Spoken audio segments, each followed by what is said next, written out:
Hello and welcome to a new episode of the Two-Fiddy. It's my weekly quest to watch every film on the IMDB Top 250 Films list. So this week we're on film number 13 out of 250 some odd films. It's actually ranked number 238 on the IMDB Top 250 Films list, and it is 2003's Pirates of the Caribbean, The Curse of the Black Pearl. Directed by Gore Verbinski? Gore. His name's Gore. At any rate, I'm gonna go ahead and watch Pirates of the Caribbean, Curse of the Black Pearl. Join me after the film for my thoughts and ranking on it.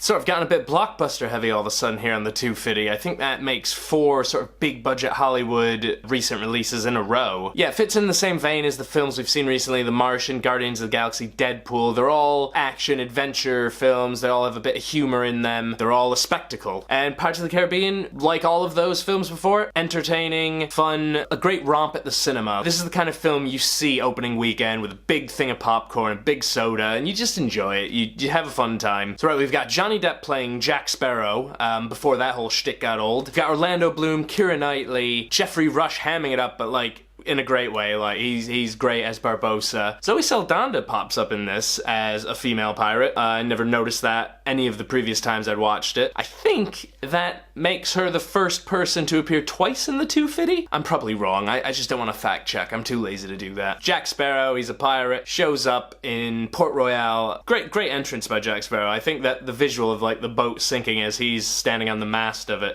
Is it the mast? I don't know ships. One of the best entrances for an endearing character. While that's going on, Elizabeth falls into the water and Jack saves her, so those two come together, and then Jack has to escape the forces because he's a pirate, so they're gonna kill him. He runs into Will. They have a little fight, a little sword fight in a blacksmith area. Jack gets caught again. Before anything can happen, the real pirates show up. Jack is a real pirate. He is like the best pirate, but like the bad guy pirates show up, and a monkey, there's a monkey there, cause a ruckus, kidnap Elizabeth because they think she's the key to lifting their curse, which their curse is they turn into skeletons in the moonlight. It's a really cool visual, and that's one thing about this film. I think for being 13 years old, the CGI holds up. You know, it doesn't exactly look photorealistic, but it doesn't look bad. Not that today's CGI looks that much better. It's really gone downhill since Jurassic Park, hasn't it? Then Will has to team up with Jack to go get Elizabeth, and then it's a whole bunch of like double crossing and triple crossing and quadruple crossing even. They finally get to the Island de Muerte, whatever, and find out basically they need a blood sacrifice. They cut Elizabeth's hand because Elizabeth has been lying about being Bootstrap Bill Turner's son, and they think his blood's necessary to lift a curse. Her blood doesn't work. They're like, what the fuck's going on here? Ugh. Will and Jack show up. The Navy guys are after them, led by Captain Norrington, who's a really good character. I really liked him. And then Jonathan Pryce, he's like the, what is he, like the, I don't know, he's like the powdered wig man. He's like the, you know, the head guy in the Caribbean. Well, speaking of which, I know it's called Pirates of the Caribbean, right? It really took until watching the film this time to realize the film's supposed to be set in the Caribbean. Like, everyone's got English accents in it, so I don't know. I thought it was in some tropical English land. Then I, you know, realized it's the Caribbean. Should have realized that 13 years ago. The film builds up to this climax where a bunch of skeleton pirates are fighting a bunch of, like, naval officers, and Jack's fighting Barbossa and Will in a cave with some other pirates. The fight choreography was well done, especially the last fight. The visuals are really cool because the moonlight keeps going in and out, so there's a lot of moments where a flesh and blood pirate is fighting, goes into the moonlight, becomes a skeleton instantly. Even if it's only for like 2 seconds, it's like human, skeleton, human. It's just really cool and like really well done. And you know what? The actors are good. Like, the actors all play their roles as you'd want them to be played. I mean, Jack Sparrow has become a cultural...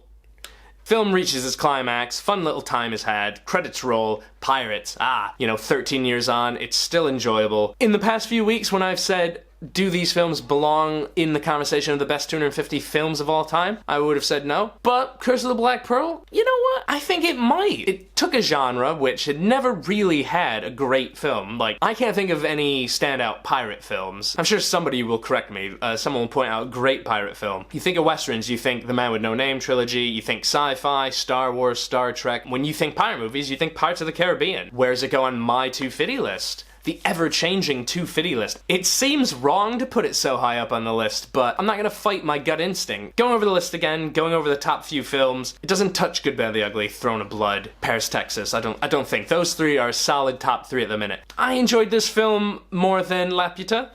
4. I think it slips in right here somewhere. So yeah, that about wraps it up for this episode of the Two-Fiddy.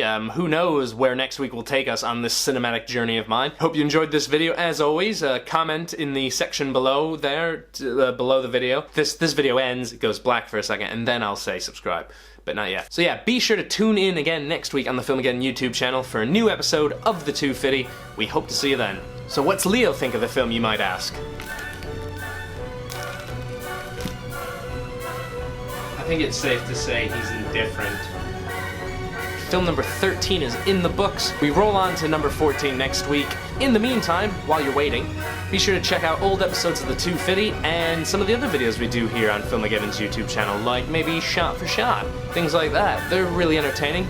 You know, if you like watching things about movies, you like having a laugh, I suggest watching them. Good times.